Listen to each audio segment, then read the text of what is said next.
विद्यार्थियों, एक बार ई क्लास में पुनः आपका स्वागत है। और हम पढ़ रहे हैं अयोध्या सिंह उपाध्याय हरिऔध का प्रिय प्रवास महाकाव्य के षष्ठम सर्ग पवनदूती प्रसंग को। और इसमें हमारा प्रकरण चल रहा है जो है ये 51वां हमारा छंद है। तू पावेगी कुसुम गहने कांतता साथ पहने, उद्यानों में वरनगर के सुंदरी मालिनों को, वे कार्यों में स्वप्रियतम के तुल्य ही लग्न होंगी, जो श्रांता हों सरस गज से तो उन्हें मोह लेना। प्यारे बच्चों, जैसा आप देख रहे हो यहाँ राधिका अपने प्रियतम श्री कृष्ण के पास संदेश भेजती हैं पवन के माध्यम से, पवन को दूती बना करके। तो पवन से वो कहती हैं कि तुम्हें रास्ते में क्या क्या मिलेगा। तू पावेगी कुसुम गहने कांता साथ पहने।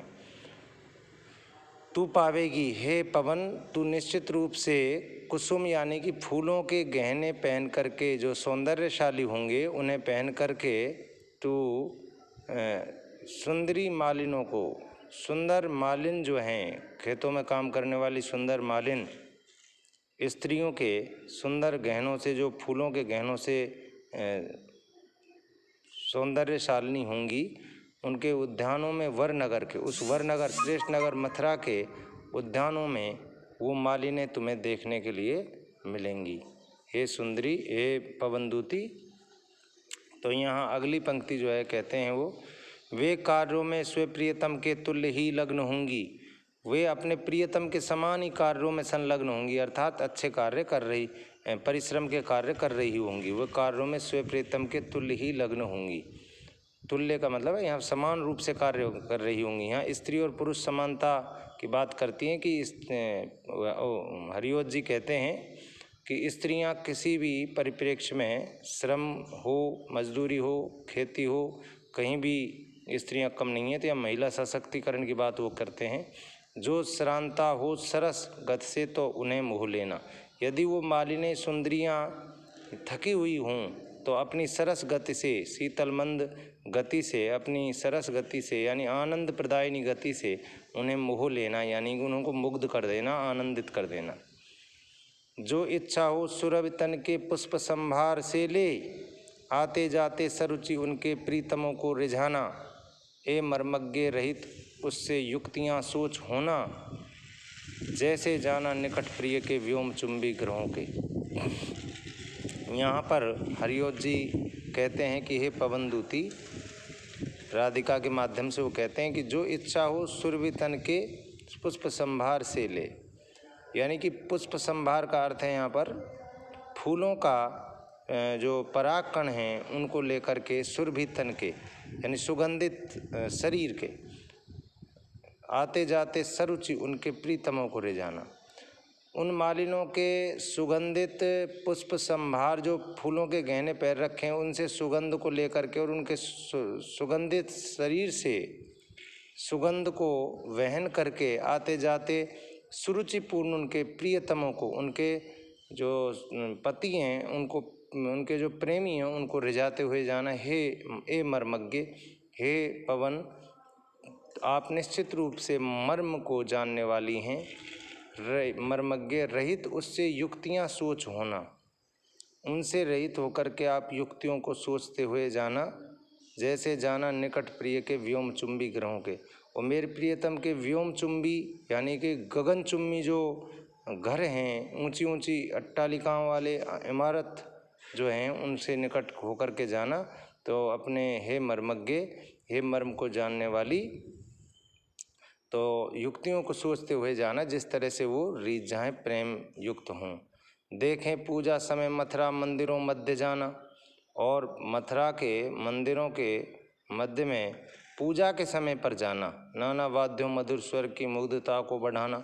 और आप जब पूजा समय में मंदिरों के बीच से गुजरोगी तो निश्चित रूप से वहाँ अनेक प्रकार के वाद्य यंत्र मधुर ध्वनि में बजते हुए दिखाई देंगे। तो उस मधुर स्वर की मुग्धता को, आनंद को, आह्लाद को और अधिक बढ़ाते हुए निकलना। किंवा लेके रुचिर तर के शब्दकारी फलों को, या फिर उन सरस रुचिकर आनंद प्रदायी वृक्षों के शब्दकारी फलों को लेकर के धीरे धीरे मधुर रव से मुग्ध हो बजाना। और धीरे धीरे मधुर शब्दों से, मधुर अपनी आवाज़ से आनंदित होकर के उन्हें बजाते हुए जाना। यानी कि जो शब्दकारी फल हैं, जो आपके स्पर्श से शब्द करेंगे, उनको लेकर के जाना, उनकी मधुर रव को, आवाज़ को लेकर के जाना।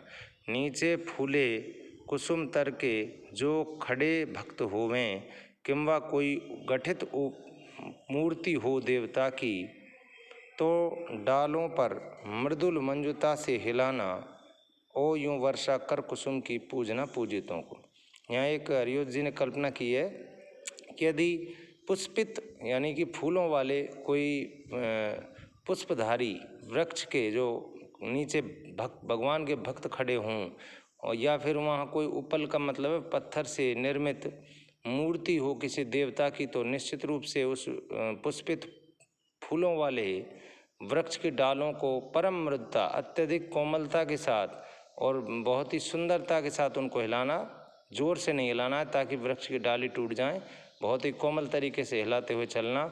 और यूं वर्षा कर कुसुम की पूजना पूजितों को, और उन पूजितों को कुसुम की पूजा करके पूजना, यानी कि उन पुष्पों की वर्षा करके उन पूजनीय योग्यों की पूजा जरूर करना है। पूजा का भाव है, कृतज्ञता का भाव है भक्त और भगवान के प्रति। आगे कहते हैं वो, तू पावेगी वरनगर में एक भूखंड न्यारा।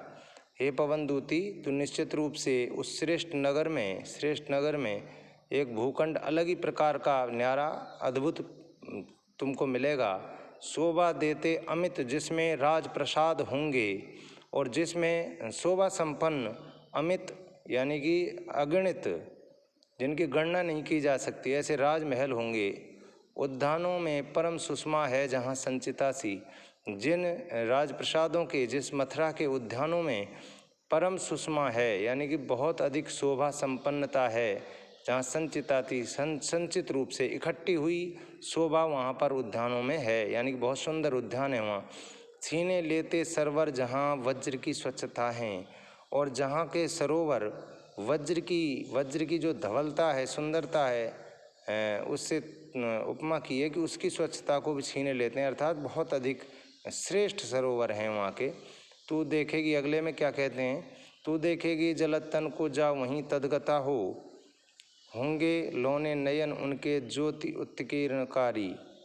तो निश्चित रूप से जलद तन यानी कि घनश्याम तन श्री कृष्ण को वहाँ तदगत आकार में, अपने आकार में ही देखेगी, यानी कि उनसे एकात्म स्थापित करके उस श्याम सुंदर के शरीर को जब तू निहारेगी, होंगे लोने नयन उनके ज्योति उत्कीर्णकारी। उनके सलोने जो नयन हैं, नेत्र हैं, सांवले नेत्र हैं, काले नेत्र हैं, वो ज्योति उत्कीर्णकारी, उनसे एक विशेष प्रकार की ज्योति निकल रही होगी, यानी कि चमकीले काले नेत्रों वाले घनश्याम के दर्शन तद्गत होकर के आपको होंगे। मुद्रा होगी वर वदन की मूर्ति सी सौम्यता की, और उनकी जो मुद्रा है, जो उनका हाव भाव है, वर वदन श्रेष्ठ चेहरे का जो हाव भाव होगा, वो मूर्ति सी सौम्यता की मूर्ति के समान होगा, अर्थात बहुत ही सौम्य स्वभाव के हैं श्री कृष्ण। उनके चेहरे पर वो सौम्यता अंकित होगी, वो देखने को तुम्हें मिलेगी। सीधे साधे वचन उनके सिक्त होंगे सुधा से, और श्री कृष्ण के जो मधुर वचन हैं, सीधे साधे भोले भाले वचन हैं, वो निश्चित रूप से सुधा अमृत से सने हुए सिक्त सिंचित, अमृत से सिंचित के समान होंगे। तो यहाँ पर हम देख सकते हैं कि आगे वो भगवान श्री कृष्ण की रूप सौंदर्य का चित्रण कर रहे हैं। तो राधिका पवन दूती को श्री कृष्ण का रूप पहले ही बता रही हैं कि इस तरह के वो होंगे। तो आज के वीडियो में बस इतना ही, और बहुत बहुत धन्यवाद।